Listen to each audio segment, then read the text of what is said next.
5 साल पहले बाइनिंग की सिवियर हैंड नर्व्स स्पैसम्स की बीमारी का ख्याल रखने के लिए मैंने बिना झिझक सेरेमिक्स की बूमिंग दुनिया छोड़ दी थी। इंडस्ट्री के सब लोग अफसोस करते थे कि मैंने एक ऐसी डिसेबल्ड औरत के लिए अपना फ्यूचर बर्बाद कर दिया जो मिट्टी तक शेप नहीं कर सकती थी, लेकिन मैंने अपने फैमिली के अगेंस्ट जाकर उससे शादी की। 5 साल बाद मेरे स्टूडियो के पुराने किलिन में एक रेयर गैस एक्सप्लोजन हो गया। आग आसमान तक भड़क उठी और मैं जान की परवाह किए बिना बाइनिंग को बचाने के लिए अंदर दौड़ गया। लेकिन एक सेलेडोन वास को बचाने के लिए जिसमें बाइनिंग का पर्सनल स्टाइल था, उसने मुझे जबरदस्ती गिरती हुई जलती हुई बिल्डिंग के अंदर धक्का दे दिया। बाइनिंग, अगर तुम बस प्रिटेंड करो कि तुम्हारे हाथ की नर्व्स खराब हैं और तुम चॉपस्टिक्स तक नहीं पकड़ सकती, तो आसपास के सारे सिंप लोग जिंदगी भर तुम पर तरस खाएंगे। वो तुम्हारे लिए कुछ भी करेंगे। मैं तुम्हारी हर बात मानूंगी, चाहे तुम जो भी बनाओ। ये रिकॉर्डिंग जो बाइनिंग ने अपने क्लाउड ड्राइव के इनविजिबल फोल्डर में छुपा कर रखी थी, मुझे पूरी तरह से डिस्पेयर में धकेल गई। मुझे लगा था कि ये प्यार, सैक्रिफाइस और म्यूचुअल डिवोशन है, लेकिन असल में ये एक केयरफुली प्लान्ड स्कीम थी। मैं बाइनिंग को देखता रहा। वो मेरे सामने कांप रही थी, आग का सारा ब्लेम अपने ऊपर लेने की एक्टिंग कर रही थी और उस बीस्ट के एक्शंस को छुपा रही थी। मेरा दिल ऐसे दर्द कर रहा था जैसे किसी ब्लंट नाइफ से धीरे धीरे काटा जा रहा हो। लेकिन जिस दिन मैंने बाइनिंग को हमेशा के लिए छोड़ने का डिसीजन लिया, उसी दिन मुझे एक बहुत ही भारी और रोती हुई आवाज में फोन आया। युवान, मुझे मत छोड़ो, मेरे हाथ ठीक हो सकते हैं, तुम ही मेरे लिए सब कुछ हो। मेरे शरीर पर गहरे जख्म के निशान थे और मेरी राइट रिब टूट चुकी थी। मैं आईसीयू के बाहर एक नॉर्मल वार्ड में 7 दिन से पड़ा हुआ था और इन पूरे 7 दिनों में बाइनिंग एक बार भी मुझसे मिलने नहीं आई। मैं बेड साइड टेबल पर रखे उस सिलिडोन वास को ब्लैंक एक्सप्रेशन के साथ देखता रहा। उसी वास को बचाने के लिए मैंने अपनी जान दाव पर लगा दी थी। उसके फेमिलियर क्रैकल पैटर्न्स को देखकर मुझे लग रहा था जैसे मेरी हर सांस में खून की बदबू फंसी हुई हो। स्टाइल को मुझसे बेटर कोई नहीं जानता था। आखिर मैंने ही तो इंटरनेशनल सेरेमिक्स कंपटीशन में उस बीस्ट से लड़कर बाइनिंग को उसके हिपोक्रिटिकल फसाद और फेस से चीना था। मैं नजर हटा भी नहीं पाया था कि वार्ड का डोर जोर से खुला और बाइनिंग घबराई हुई अंदर दौड़ी। उसने मेरे बैंडेज बॉडी की तरफ एक बार भी नहीं देखा। उसकी नजर सीधा टेबल पर रखे सिलिडोन वास पर जाकर टिक गई। उसके भाव गुस्से और इल्जाम से भरे हुए थे। युआन, तुमने किसी से ये वास हॉस्पिटल क्यों मंगवाया? तुम्हें पता है मैंने इसे रबल में कितनी देर तक ढूंढा? बाइनिंग तेज सांसें ले रही थी। जिसके बारे में ये कहा जा रहा था कि वो पानी का गिलास पकड़ने में भी स्ट्रगल करती है, वो हाथ अब इतने एजाइल थे कि वो वास पर झपटी और उसे कस के पकड़ लिया। उसने वास को ऐसा पकड़ा हुआ था जैसे मैं उसे छीन लूंगा। क्लियरली उसे सिर्फ इस पोर्सिलियन पीस की परवाह थी। अगर मेरा असिस्टेंट जियाओ वेंग उसे पहले हॉस्पिटल ना लाता, तो शायद वो अभी इस परफेक्ट गिफ्ट को लेकर उस बीस्ट की नई आर्ट गैलरी की ओपनिंग सेरेमनी में खड़ी होती और उसे अपने आधे मरे हुए हस्बैंड को देखने तक की याद नहीं आई होती। ड्रेसिंग चेंज करने आई नर्स भी ये सीन देखकर शॉक हो गई। मैं ठंडी नजरों से उसे देखता रहा। जैसे ही वो मुड़कर जाने लगी, मैंने अचानक वास का बेस पकड़ लिया। वो वास बचाने के लिए मुझे बेड से नीचे तक घसीटने लगी। अरे, आपके फैमिली मेंबर्स को क्या हो गया है? इनकी रिब्स अभी अभी सेट हुई है, ये फोर्स नहीं लगा सकते। नर्स की चीख पूरे वार्ड में गूंज उठी। मैं बाइनिंग को देखता रहा। उसकी आंखें लाल थी और वो अब भी वास के लिए मुझसे स्ट्रगल कर रही थी। आखिर में मैंने खुद पर हंस दिया। अपने फटे हुए होंठों को खींचकर एक सेल्फ मॉकिंग स्माइल दी और वास छोड़ दिया। उसने वास को सक्सेसफुली बचा लिया और मैं मोमेंटम की वजह से जोर से बेड से गिरा, ठंडी और सख्त फ्लोर पर जा गिरा। गाइस, अगर आप क्रिकेट फॉलो करते हो तो मेरे पास आपके लिए एक ग्रेट न्यूज है। इंडियन प्रीमियर लीग 2026 स्टार्ट हो गया है। मैं सारे मैचेस इस ऐप के थ्रू फॉलो करूंगा। इसमें सब कुछ एक ही जगह मिलता है। Latest match schedule, live matches का कवरेज और अपनी स्पोर्ट्स नॉलेज से अर्न करने का मौका। और आईपीएल के स्टार्ट के लिए इस टीम ने कुछ अमेजिंग गिफ्ट्स प्रिपेयर किए हैं। पूरे टूर्नामेंट के दौरान कैश प्राइजेस और एप्पल टेक के गिव अवेज होंगे। एक परफेक्ट चांस अपना फोन अपग्रेड करने का। और यही नहीं, आईपीएल के दौरान सभी नए प्लेयर्स को उनके पहले 4 डिपॉजिट्स पर बोनस भी मिलेगा। पहली बार ऐसा हो रहा है और अभी आप मैक्सिमम 70,000 रुपए तक का बोनस ले सकते हो। बस प्रोमो कोड NAUGHTY100 यानी कि NAUGHTY100 के साथ कमेंट में दिए गए लिंक को फॉलो करो। वेबसाइट्स पर अपडेट्स चेक करते रहो और अपना गेमिंग बैंक अभी से रेडी करो।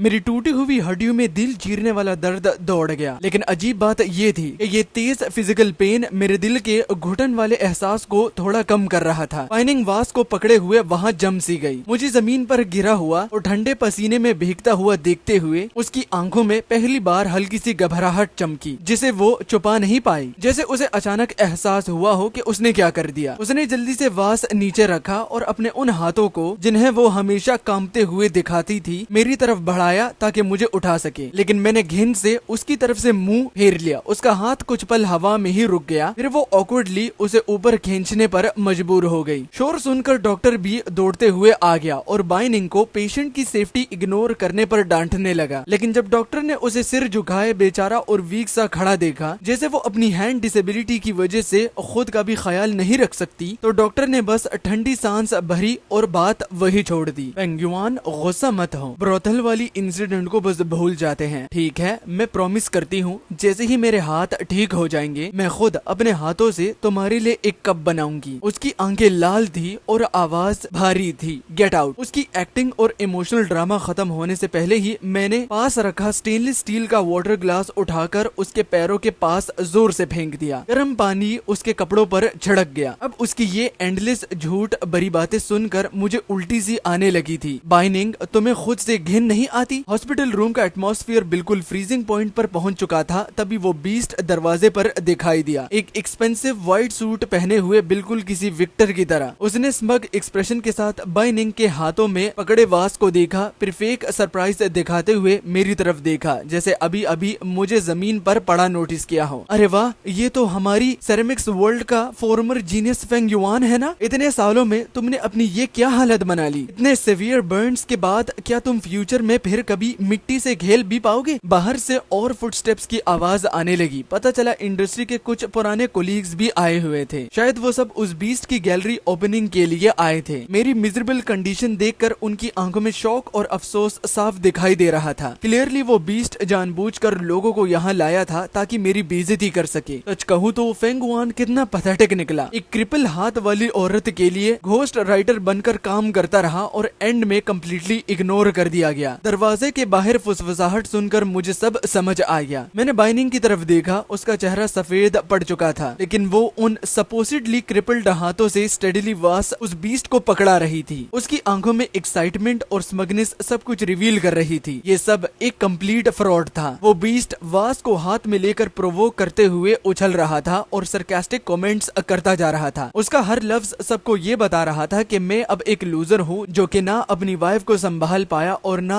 किलिंग की आग को कंट्रोल कर पाया। निकलो यहाँ से। मैंने आंखें बंद कर ली। मैंने उस डिस्कस्टिंग कपल को और देखना नहीं चाहता था। मैंने तुरंत अलार्म बटन दबा दिया और सिक्योरिटी को बुलाकर सबको बाहर निकलने को कहा। मैं और ज्यादा इस स्काउंड्रल के हाथों बेवकूफ नहीं बनना चाहता था। उस रात देर तक मैं हॉस्पिटल बेड पर आधी नींद में पड़ा था जब मेरा फोन वाइब्रेट हुआ। मेरी पुरानी क्लासमेट लिन चुयिन, जिसे मैंने कई सालों से बात नहीं की थी और जो अब एक टॉप क्रिएटर बन चुकी थी, उसने अचानक मुझे एक ऑडियो फाइल भेजी। उस ऑडियो में उस कमीने की गहरी सडक्टिव हंसी गूंज रही थी और बाइनिंग की वो नरम जेंटल आवाज भी थी जिसे मैं बहुत अच्छी तरह से पहचानता था। बाइनिंग, बस उसे अपने लिए डिवोटेड बनाकर अपने पास रखो ताकि वो तुम्हारा सारा काम करता रहे तो मैं मान जाऊंगा। बस मेरे पास वापस आ जाओ। हम बचपन से साथ बड़े हुए हैं और वो तुमसे इतना प्यार करता है। प्लीज मेरे लिए इतना तो करो, ठीक है? वैसे भी तुम्हारा कोई नुकसान नहीं होगा। फेंग युआन तुम्हें जिंदगी भर क्वीन की तरह रखेगा। मैंने तुमसे प्रॉमिस किया था ना, मैं रखूंगी। वार्ड में सिर्फ हार्ट मॉनिटर की मोनोटोनियस बीप सुनाई दे रही थी। उस वक्त मेरा दिल उस आग वाले दिन से भी ज्यादा ठंडा पड़ गया जब बाइनिंग ने मुझे बेरहमी से धक्का दे दिया था और पता नहीं कब मेरी आंखों से आंसू बहने लगे। पिछले 5 सालों तक उसने सिर्फ उस बीस्ट के कहने पर डिसेबल होने का नाटक किया था। मैं उसे रोता हुआ नहीं देख सकता था जब वो मिट्टी को छू नहीं पाती थी, इसलिए मैंने उसका हाथ पकड़कर दिन ब दिन साल दर साल उसके सारे वर्क्स पोर्टर्स व्हील पर कंप्लीट किए। मैंने उसे एक डिसेबल लेकिन टैलेंटेड और डिटरमिन्ड ब्यूटीफुल सेरेमिक आर्टिस्ट बना दिया और अब पता चला शुरू से ही सब झूठ था। जब उसने शर्मा कर कहा था कि वो मेरे साथ एक घर बनाना चाहती है, वो भी एक क्रूल लाई थी। हॉस्पिटल से डिस्चार्ज होने के दिन मैं घर लौट आया और लिविंग रूम की वॉल पर लगी हमारी ह्यूज डबल फोटो को देखा। फोटो में वो मेरी बाहों में सिमटी हुई थी, मासूम सी स्माइल के साथ। मैं ठंडी हंसी हंसा, टेबल पर पड़ा एश ट्रे उठाया और सीधा ग्लास ग्लास फ्रेम पर दे मारा। खाली घर में टूटने की आवाज बहुत ज्यादा चुभने वाली लगी। तभी बाइनिंग ने डोर खोला और ये सीन देखा। उसका चेहरा एकदम सफेद पड़ गया, लेकिन उसने जल्दी खुद को संभाल लिया, बिल्कुल स्ट्रेट फेस बनाकर, जैसे उसे लग रहा हो कि मैं बस फायर इंसिडेंट के बाद का फ्रस्ट्रेशन निकाल रहा हूँ। उसे लगता था कि अगर वो बस बेचारी बनकर एक्ट करेगी तो मैं पहले की तरह गिल्ट में भरकर उसे कंफर्ट करने भाग आऊंगा। लेकिन मैं बस शैटर्ड ग्लास और मेस के बीच चुपचाप बैठा रहा और उसे ठंडी नजरों से देखता रहा। आज हॉस्पिटल में जो हुआ वो सच में मिसअंडरस्टैंडिंग थी। मैं बस तुम्हारी इंजरी देखना चाहती थी। अभी भी दर्द हो रहा है क्या? लगता था वो फाइनली कंट्रोल नहीं कर पा रही थी। उसकी आंखें लाल हो गई और आंसू लगातार गिरने लगे। उसने अपने हाथ बढ़ाए, बिल्कुल पहले की तरह कांपते हुए, जैसे मेरे गाल को छूना चाहती हो। अगर कांपना नहीं है तो मेरे सामने पोलियो का नाटक मत करो। घिन आती है। मेरी आवाज बिल्कुल फ्लैट और इमोशनलेस थी। बाइनिंग का एक्सप्रेशन इंस्टेंटली जम गया। जो बॉडी मेरी तरफ बढ़ रही थी वो वही फ्रीज होगी जैसे उस पे बिजली गिर गई हो। पिछले 5 सालों तक मैंने उसे एक फ्रेजाइल पोर्सिलाइन डोल की तरह संभाला था। अपने सबसे बड़े गुस्से में भी मैंने कभी उसकी हैंड डिसेबिलिटी पर हार्श वर्ड नहीं बोला था। इतना क्रूल सरकाज़म तो कभी सोचा भी नहीं था। ये पहली बार था जब उसने मेरे मुंह से ऐसी बात सुनी। और जब मुझे याद आया कि जिस औरत से मैंने दिल और जान से प्यार किया वो बीस्ट के साथ मिलकर मेरी बेवकूफी पर काउंटलेस टाइम हंसती रही, तो मेरे अंदर घिन की लहर दौड़ गई। मुझे उससे नफरत होने लगी थी। मैं इरिटेट होकर दूसरी तरफ मुंह फेर गया। उसे दोबारा देखना तक नहीं चाहता था। जियाओ वैंग, साउथ साइड वाले नए स्टूडियो को क्लीन और अरेंज कर दो। अब मैं बाइनिंग के इस बनाए हुए इस मेस से और डील नहीं करूंगा। बॉस, आपको फाइनली समझ आ गया। आपने फाइनली उस वैम्पायर को छोड़ने का डिसीजन ले लिया। असिस्टेंट जियाओ वैंग की आवाज फोन के दूसरी तरफ एक्साइटमेंट से कांप रही थी। जैसे ही मैंने उस कमीने को मेंशन किया, जियाओ वैंग गुस्से से दांत बिंचने लगा। कुछ दिन बाद मैं फिर से अपने खुद के पोर्टर व्हील्स के सामने खड़ा था। शेल्फ्स पर मेरी पर्सनल स्टाइल की स्केचेस और ग्लेजेस भरे हुए थे। मुझे लगा जैसे मैं किसी और दूसरी दुनिया से वापस आया हूँ। पता चला कि पिछले 5 सालों से मैं बस बाइनिंग के लिए एक फेक पर्सोना क्रिएट करने में लगा हुआ था और उस फेंग युआन को भूल गया था जिसने कभी इंटरनेशनल सिरेमिक्स एग्जीबिशन को शॉक कर दिया था। मैं खुद को ही पूरी तरह से भूल चुका था। मैं और वो कमीना एक ही स्कूल से थे, लेकिन हम दोनों एक दूसरे को बिल्कुल बर्दाश्त नहीं कर सकते थे। मुझे उसका एरोगेंट एटीट्यूड बिल्कुल पसंद नहीं था। वो हमेशा बाइनिंग को नीचा दिखाता था जब वो अभी सेरेमिक्स वर्ल्ड में नई आई थी। उस साल उसने जानबूझकर बाइनिंग को, जिसके हाथ में पुरानी इंजरी थी, भारी क्ले उठाने पर मजबूर किया। मैं गुस्से से फट पड़ा। मैं तुरंत आगे बढ़ा, उसके हाथ से क्ले छीन ली और बाइनिंग को अपने पीछे प्रोटेक्ट कर लिया। शादी के 5 साल बाद भी मैं उसकी वो गीली और एडमिरेशन से भरी आंखें कभी नहीं बोल पाया। उन्हीं आंखों के लिए मैंने अपना खुद का टूर छोड़ दिया और खुशी खुशी उसका शैडो बन गया। लेकिन अब लगता है उन आंखों में प्यार नहीं, सिर्फ कैलकुलेशन थी। ये सोचकर मैंने गहरी सांस छोड़ी और जियाओ वैंग के साथ हल्की सी स्माइल एक्सचेंज की। अब और छुपाने का कोई मतलब नहीं। इस बार मैं वो सब कुछ वापस लूंगा जो कि मेरा था। दोबारा हाई इंटेंसिटी क्रिएटिव स्टेट में काम करना बहुत एग्जॉस्टिंग था, लेकिन मेरी सोल पहले से ज्यादा फुलफिल्ड महसूस कर रही थी। अगर बिल्डिंग के नीचे रोज बाइनिंग नजर ना आ जाती तो शायद और भी अच्छा लगता। तुम इतने दिनों से घर क्यों नहीं आए? बाइनिंग की आंखों के नीचे डार्क सर्कल्स थे और वो बहुत हैगर्ड लग रहा था, जैसे सच में मेरे लिए उदास हो। वो एंशियस होकर मेरा रास्ता रोकने लगी। मैंने उसे इग्नोर कर दिया, बिल्कुल उन लोगों की तरह जो पहले उसे कोल्डली साइड में छोड़कर दूसरों के साथ हंसकर बात करते थे। मैं उसके पास से निकल गया और मटेरियल सप्लायर के साथ कैजुअली बात करने लगा। आसपास के लोग उस औरत को अजीब नजरों से देख रहे थे जो मुझे चिपकने की कोशिश कर रही थी। कुछ लोग तो धीरे से ये भी बोल रहे थे कि शायद उसे मेंटल प्रॉब्लम है। पहले मैं लोगों के ऊपर उंगली उठाते हुए बिल्कुल टॉलरेट नहीं कर पाता था। मैं हमेशा तुरंत उसे अपनी बाहों में प्रोटेक्ट कर लेता था, लेकिन अब मैं वो रिडिकुलस क्लाउन दोबारा नहीं बनूंगा। बेकार है। चलो फेंग युआन के पुराने क्लासमेट्स के साथ मिलते हैं। और बाइनिंग, कुछ दिनों में आर्ट सर्कल का डिनर भी है। तभी वो कमीना वाइन ग्लास लेकर हमारी तरफ आया और अपने डिस्कस्टिंग मॉकिंग एक्सप्रेशन के साथ मुझे देखने लगा। मैंने बावें चढ़ाकर बाइनिंग की तरफ देखा। वो इंस्टेंटली पैनिक कर गई। उसकी आंखें पेल गई और वो प्रैक्टिकली हाथ हिलाकर डिस्टेंस क्रिएट करने लगी, जैसे वो प्रूव करना चाहती हो कि वो कमीने के साथ नहीं है। फाइन, मैंने सोचा और कैजुअली फोन निकाला। लिन चुयिन का भेजा हुआ लेटेस्ट पोस्ट देखते हुए, जिसमें उस बीस्ट के पुराने वर्क्स पर पेलिग्रिम्स और घोस्ट राइटिंग का सस्पिशियस था, उसे देख मेरा दिल ठंडा पड़ गया। लेकिन मेरी एक्सप्रेशंस बिल्कुल काम रही जब मैंने दोनों की तरफ देखा। बीस्ट, तुम्हारी soon to be engaged fiancee भी आज आएगी ना? आसपास कोलीग्स और रिपोर्टर्स जमा होने लगे। सबके चेहरों पर एक्साइटमेंट और गॉसिप वाली क्यूरियोसिटी थी। पहले बाइनिंग की वजह से मेरा और उस बीस्ट का इंडस्ट्री में ह्यूज फॉल आउट हुआ था और सब उसे एक जोक की तरह ट्रीट करते थे। लेकिन उस वक्त तो बाइनिंग सीक्रेटली उस बीस्ट से प्यार करती थी ना। क्राउड में किसी ने इनअप्रोप्रिएट टोन में कहा। मैंने बाइनिंग की तरफ देखा और हल्की सी हंसी निकाली। मुझे फर्क नहीं पड़ता था वो पहले किसे पसंद करती थी, लेकिन अब मुझे ऐसा इंसान नहीं चाहिए जो डिसेबिलिटी तक फेक करे। एक पैरासाइट जो सिर्फ दूसरों की सिंपैथी एक्सप्लॉइट करना जानता है, उसे कौन चाहेगा? जिसे चाहिए वो रख ले। जैसे ही ये वर्ड्स निकले पूरा बैंक्वेट हॉल एकदम साइलेंट हो गया। पहले बहुत लोग सीक्रेटली मेरा मजाक उड़ाते थे, मुझे पॉवर्टी, एलिवेशन एक्सपर्ट और सेंट बोलते थे सिर्फ बाइनिंग के साथ रिलेशनशिप की वजह से, और बाइनिंग हमेशा मेरे पीछे छुप कर बेचारी बनने का एक्ट करती थी। लेकिन अब पूरा सीन तो उल्टा हो चुका था।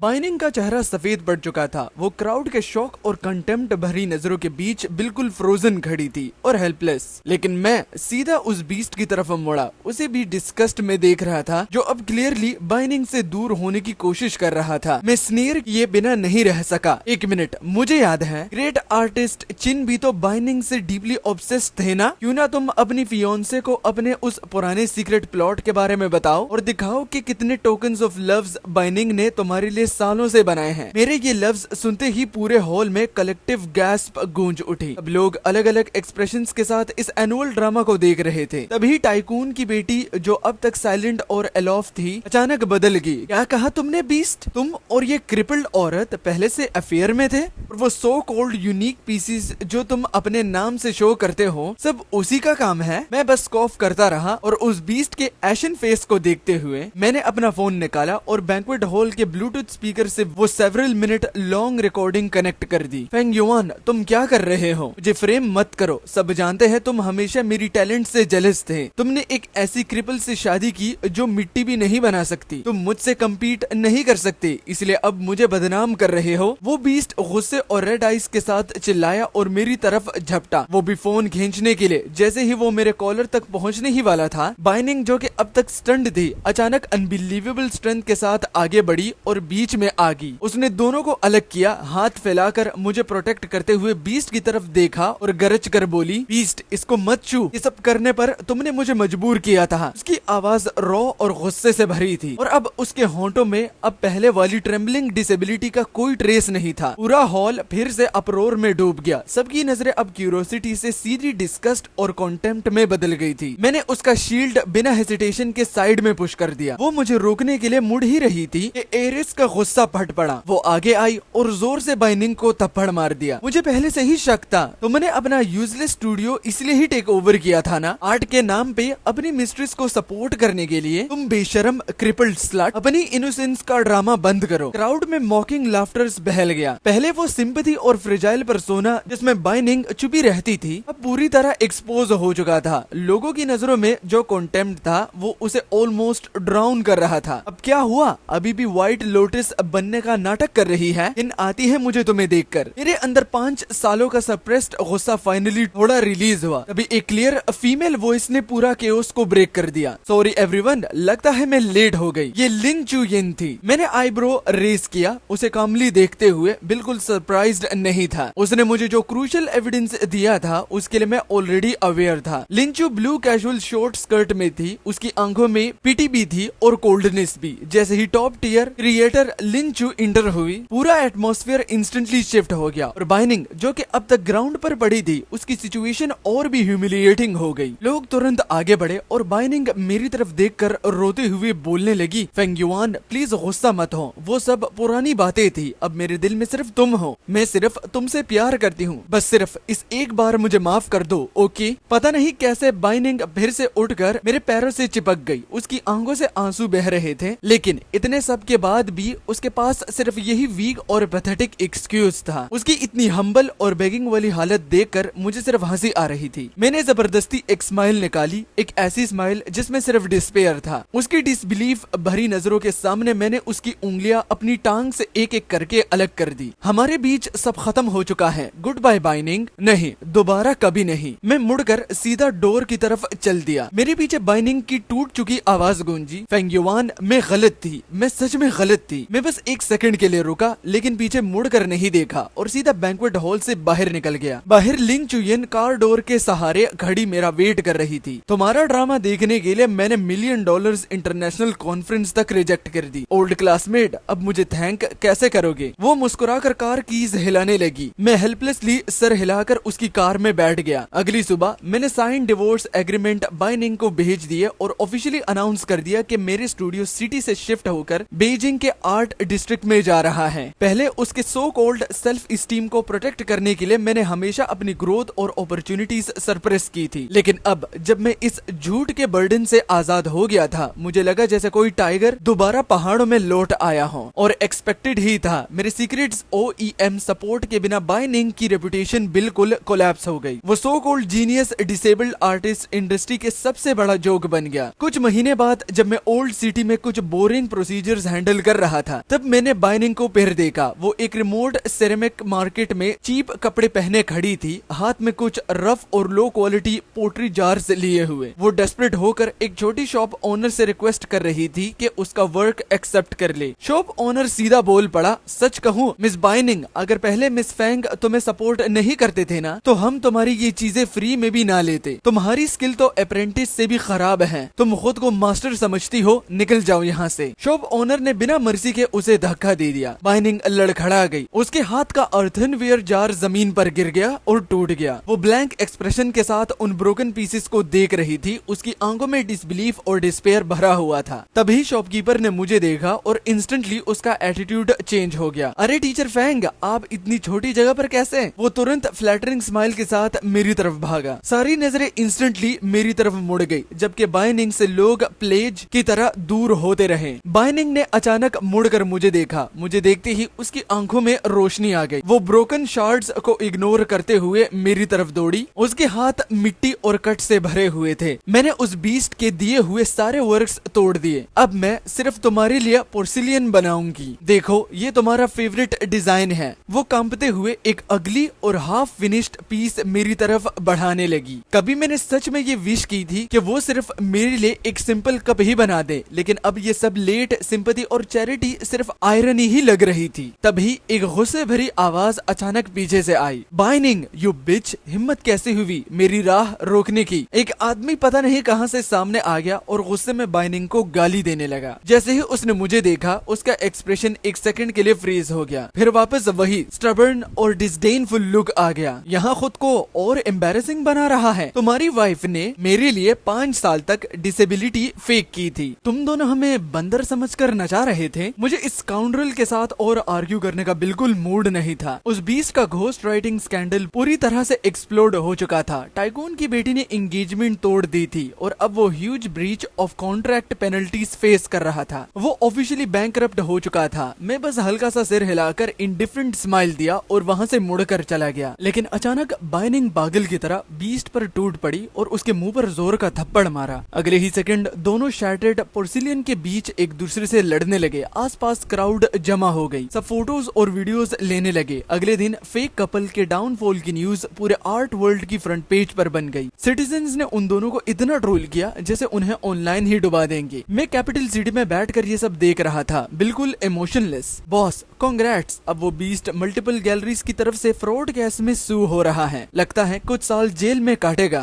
जियाओ वेंग ने कॉफी का कप देते हुए एक्साइटेड मूड में कहा, फ्यूल सप्लाई कट करने वाला मूव आपका कमाल का था, लेकिन एक पागल इंसान की सोच कॉमन सेंस से समझना इम्पॉसिबल होता है। जब मैंने बीजिंग के अंडरग्राउंड पार्किंग गैराज में उस डेस्परेट बीस्ट को देखा, मुझे ज्यादा सरप्राइज नहीं हुआ। उसकी आंखें खून से लाल थी और हाथ में एक रस्टी पेपर कटर था। वो मुझे गाली देते हुए मेरी तरफ झपटा ही था कि मैंने सीधा उसके मुंह पर जोर का थप्पड़ मारा। वो सीधा जमीन पर गिर गया। ये थप्पड़ उन बर्न्स के लिए था जो मुझे बाइनिंग को डिजास्टर से बचाते वक्त लगे थे। अब मैं तुमसे हिसाब बराबर कर रहा हूँ। उसके उठने से पहले ही मैंने उसे एक और किक मारी, और ये किक उन 5 सालों के लिए जो तुम मुझ पर उधार रखते हो। वो बीस्ट स्वोलन फेस के साथ जमीन पर पड़ा हुआ था, रिसेंटमेंट से गरज रहा था, पागलों की तरह चिल्लाकर पूछ रहा था कि हर बार ऊपर हैंड मेरे पास ही क्यों होता है। तभी मैंने मुड़कर देखा, लिन चुयन सिक्योरिटी गार्ड्स के साथ भागती हुई आ रही थी। जैसे ही उसने देखा कि मैं सेव हूँ, तो उसकी टाइटली फ्रोन्ड ब्रोज रिलैक्स हो गई। लेकिन शॉकिंग बात ये थी कि बाइनिंग भी वहाँ पर आ गई थी। वो अंधेरे से से किसी घोस्ट की तरह बाहर निकली और ग्लूमी एक्सप्रेशन के साथ हमें देखने लगी। बाइनिंग, तुम पॉइजनस औरत, तुमने मेरी जिंदगी बर्बाद कर दी। बीस्ट उस पर सारा गुस्सा निकालने लगा, लेकिन बाइनिंग ने उसकी गालियों को कम्प्लीटली इग्नोर कर दिया। वो बस बिना हिले मुझे घूरती रही। लिन चुयिन, जरूर तुम्हारी वजह से फेंग युआन मुझे नहीं चाहता। अब उसने क्लियरली कहा था कि वो जिंदगी भर मेरे साथ बंद कर रहेगा और मुझसे कोई ज्यादा प्यार नहीं करेगा। बाइनिंग की आवाज हल्की सी और अजीब थी, उसमें एक चिलिंग ऑब्सेशन था। लिन चुयिन ने ठंडी हंसी निकाली और सीधा मेरे सामने खड़ी हो गई, वो भी बाइनिंग की क्रीपी गेस को ब्लॉक करते हुए। मैं सबकॉन्शियसली 2 कदम पीछे हट गया। तभी जमीन पर पड़ा बीस्ट अचानक उछलकर खड़ा हो गया। उसके पास कटर सीधा मेरी कैरोटिड आर्टरी की तरफ था। फेंग युआन, मेरे पास अब कुछ नहीं बचा, चलो साथ मर जाते हैं, फिर मैं तुमसे नफरत भी नहीं करूंगा। उस क्रिटिकल मोमेंट में मैंने रिब्स के दर्द को इग्नोर करते हुए उसकी रिस्ट टाइटली पकड़ ली। लिन चुयिन के लाए हुए गार्ड्स तुरंत उस पर टूट पड़े और उस पागल बीस्ट को जमीन पर दबा दिया। पुलिस सायरन्स की तेज आवाज के बीच बीस्ट ने वीकली आंखें बंद कर ली और उसे पुलिस कार में डाल दिया गया। लिन चुयिन ने अपने टेम्पल्स रब किए और इरिटेट टोन में कहा, तुम्हारी लव लाइफ हर बार पिछली बार से भी ज्यादा डेंजरस होती जा रही है। फिर उसने बाइनिंग की तरफ देखा जो अब भी शॉक में वही खड़ी थी। तुम्हारी एक्स वाइफ, उसकी आंखों का लुक बिल्कुल भी नॉर्मल नहीं लग रहा, केयरफुल रहना। लिन चुयिन की वार्निंग के बाद बाइनिंग की वो डेड और स्टैग्नेंट आंखें देखकर मेरे दिल में एक बहुत बुरा प्रीमोनिटेशन जाग गया। अगले 2 हफ्तों तक जब मैं स्टूडियो वापस आया, हर रोज काउंटलेस बड़े एक्सप्रेस बॉक्सेस आने लगे। उन सब बॉक्सेस में ब्लड स्टेन, अजीब शेप वाले और लो क्वालिटी सेरेमिक प्रोडक्ट्स भरे हुए थे। जिन चीजों का मैं कभी इतना इंतजार करता था, अब उन्हें देखकर सिर्फ घिन आती थी। देर से मिला हुआ प्यार बिल्कुल उस आधे कीड़े जैसा होता है जो आधा खाना खाने के बाद मिलता है, बस नौजिया देता है। एक बारिश भरी शाम, जैसे ही मैंने स्टूडियो का डोर खोला, मैंने बाइनिंग को बारिश में खड़ा देखा। पता नहीं कितनी देर से मैंने बनाया, अच्छा नहीं बनाया क्या, कोई बात नहीं फेंग युआन, मैं और बना लूंगी, सिर्फ और सिर्फ तुम्हारे लिए। उसके हाथ में एक टेढ़ा मेढ़ा क्ले फिगर था। वो न्यूरोटिक स्माइल के साथ मेरी तरफ चलने लगी। मैंने बावें सिकुड़ी और बिना अम्ब्रेला खोले सीधा उसके हाथ से वो क्ले फिगर लात मार के गिरा दिया। क्ले फिगर पडल में गिरते ही मिट्टी में बदल गया। बाइनिंग, होश में आओ, हम डिवोर्स हैं। तुम बस इस बात की आदत नहीं डाल पा रहे कि अब कोई तुम्हारी सर्विस नहीं करेगा। कौन सी सर्विस भैया?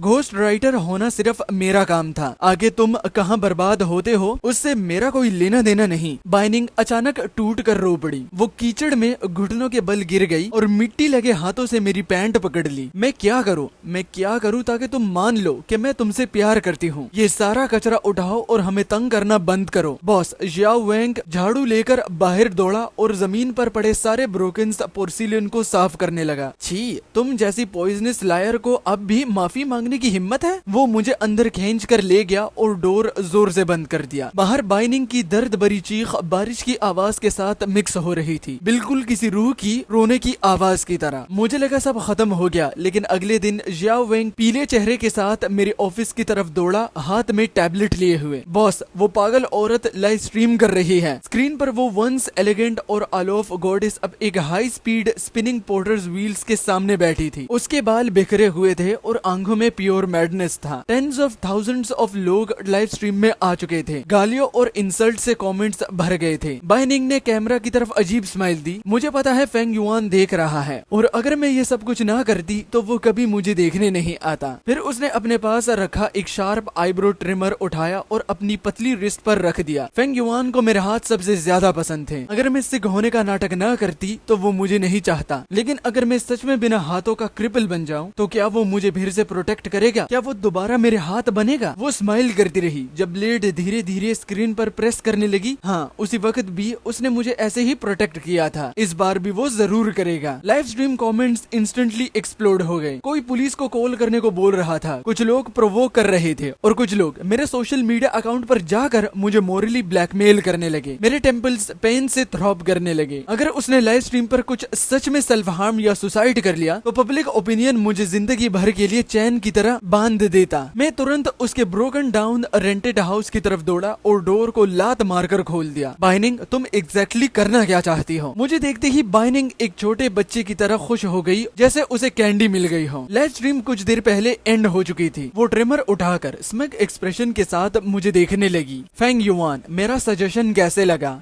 सोया मित्रों, स्किप मत करना, एक चीज बताता हूँ, बहुत इंपॉर्टेंट है। ये जो अभी आपने 5 मिनट के बाद एक ऐड देखा ना, तो ये मुझे प्रमोशन मिला है, लेकिन इसके बाद एक डेडिकेटेड वीडियो फुल आएगी इस ऐप के रिलेटेड नहीं, बल्कि एक दूसरा प्रमोशन मिला है। इसमें बंदा ऑनलाइन पैसे कमा सकता है। तो अब भैया इस पर मुझे बिल्कुल भी विश्वास नहीं है। जब तक आपकी जेब से कुछ नहीं निकल रहा तो मैं ठीक हूँ, लेकिन अगर निकल रहा है तो मैं तो कहता हूँ मुझे बस प्रमोशन मिली है और मुझे अर्जेंट पैसों की जरूरत थी, तो इसको ऐसे इग्नोर मारो जैसे कि आपका दोस्त आपसे पैसे लेकर आपको इग्नोर करता है। ठीक है, बस इस बात का ध्यान रखना और वीडियो को एंजॉय करना। मैं गुस्से में हंस पड़ा और बिना हेसिटेशन के उसके पास गया और ठप से मैंने उसके मुंह पर इतना जोर से थप्पड़ मारा कि उसकी आवाज पूरे कमरे में गूंज उठी। उसके हाथ का रिपेयर नाइफ जमीन पर गिरकर खानाक हो गया। तुम्हें लगता है इस चीप लाइव स्ट्रीम ड्रामा और खुद को बर्बाद करके तुम ये सच मिटा दोगी? तुमने 5 साल तक मुझसे झूठ बोला। बाइनिंग, तुम और वो बीस्ट सच में एक परफेक्ट मैच हो। उस वक्त सिर्फ अंधा मैं ही था। मेरी आंखों में उसके लिए बिल्कुल वार्मथ नहीं बची थी। बाइनिंग ने अपना स्वोलन चीक पकड़ा और बिल्कुल उस बिल्ली की तरह चिल्लाई जिसकी पूंछ पर किसी ने अपना पैर रख दिया हो। वो डेस्परेटली मेरा हाथ पकड़ने लगी। नहीं, मेरे उस बीस्ट से अब कोई रिलेशन नहीं है। हम हस्बैंड एंड वाइफ हैं। मुझे ऐसे मत देखो। स्ट्रगल के बीच अचानक उसने झुककर अपनी ही बाजू को जोर से काट लिया। खून तुरंत बाहर निकल आया। बाइनिंग, तुम पागल हो गई हो क्या? ये क्या कर रही हो? उसके मुंह में खून भरा हुआ था। वो ऊपर देखकर पागलपन से हंसने लगी। उसकी आंखें पूरी तरह ग्लेज्ड हो चुकी थी। अगर मैं सच में क्रिपल हो जाऊं तो फेंग युआन वापस आ जाएगा, और अगर वो मेरे सामने सच में मर गई तो जिंदगी भर अपना नाम साफ नहीं कर पाऊंगा, चाहे येलो रिवर में कूद जाऊं। तभी लिन चुआन पैरामेडिक्स और साइकेट्रिक्स के साथ टाइम पर पहुंच गई। सबने मिलकर बाइनिंग को पकड़ लिया, जो अब भी सेल्फ हार्म करते हुए वॉयलेंट बिहेव कर रही थी। मैं बस देखता रहा जब उसे जबरदस्ती एक इंजेक्शन लगा दिया गया। उसे स्ट्रेचर पर बांध कर ले जाया गया। डोर फ्रेम से लगकर हैवी सांस लेने लगा, पूरी तरह एग्जॉस्टेड। लिन चुयन ने मेरी स्क्रैच्ड आर्म को देखा और बावें सिकुड़कर बोली, अगर मैं उसकी मूवमेंट मॉनिटर करके पहले अलर्ट ना करती तो आज ये पागल औरत तुम्हें भी साथ ले डूबती। फिर उसने रिलीफ के साथ हल्का सा स्माइल दिया। थैंकफुली ये कैंसर फाइनली पूरी तरह रिमूव हो गया। बाद में बाइनिंग को सर्व पैरानॉइड डायग्नोस हुआ। उसके पेरेंट्स ने उसे फोर्सफुली एक क्लोज्ड मेंटल हॉस्पिटल भेज दिया और उसके बाद दुनिया की हवा पहली बार सच में फ्रेश महसूस हुई। मैं अपने स्टूडियो के लेदर सोफा पर लेटा था। धूप सीधा मुंह पर पड़ रही थी और मेरे दिल में एक अजीब सी पीस थी जो मैंने पहले कभी फील नहीं की। बिजी आदमी, वीकेंड है, आर्ट पर काम नहीं करोगे या फिर अपनी सेवियर के साथ टाइम स्पेंड करोगे? लिन चुयन 2 कप्स हैंड ड्रिप कॉफी लेकर अंदर आई और मुस्कुराकर मुझे देखने लगी। उसका ब्राइट चेहरा देखकर मैं भी टीज किए बिना नहीं रह सका। तुम तो अब बहुत कंसिडरेट बन गई हो। उस वक्त रिकॉर्डिंग भेजना पहले कभी इतना जेंटल क्यों नहीं थी? उसने कॉफी टेबल पर रखी, फिर उसकी स्माइल धीरे धीरे सॉफ्ट हो गई जब वो मेरे पास आई। अचानक वो झुकी और उसने मेरी चीक पर हल्की सी किस कर दी। इतने सालों से सीक्रेटली जिस आदमी को पसंद करती थी और उसे पाने के लिए मैंने ड्रास्टिक मेथड थोड़ा यूज किया ताकि उसे अपना बना सकूं, वरना ओवरसीज में इतनी जेलसी सफर करने का क्या फायदा। उसके सॉफ्ट टच ने मेरा दिमाग एक सेकंड के लिए कम्प्लीटली फ्रीज कर दिया। मेरा दिल अनकंट्रोलेबली फास्ट धड़कने लगा। मैं बिल्कुल करंट लगने की तरह पीछे हटा और अपनी इनर पैनिक छुपाने की कोशिश करने लगा। मैंने कभी नोटिस नहीं किया था कि ये औरत इतनी डायरेक्ट है। उसकी बिना किसी हेजिटेशन वाली हंसी सुनकर मुझे हल्का सा एनॉयंस हुआ। मैंने हाथ बढ़ाकर उसके चीक को पिंच किया और बोला, हंसना बंद करो। लेकिन लिन चुयन और भी ज्यादा हंसने लगी। वो जरा भी नहीं हिचकिचाई, मुझे बस लाइटली टीज करने दिया। उसकी क्लियर और ब्राइट लाफ्टर ने रूम की लास्ट रिमेनिंग ग्लूम को भी मिटा दिया। लंबी और रेनी सीजन फाइनली खत्म हो चुकी थी। बादलों को चीर कर सनलाइट बाहर आ चुकी थी और अब से हर दिन एक ब्यूटीफुल ब्लूमिंग सीजन की तरह होगा। और ये थी मेरी कहानी, दी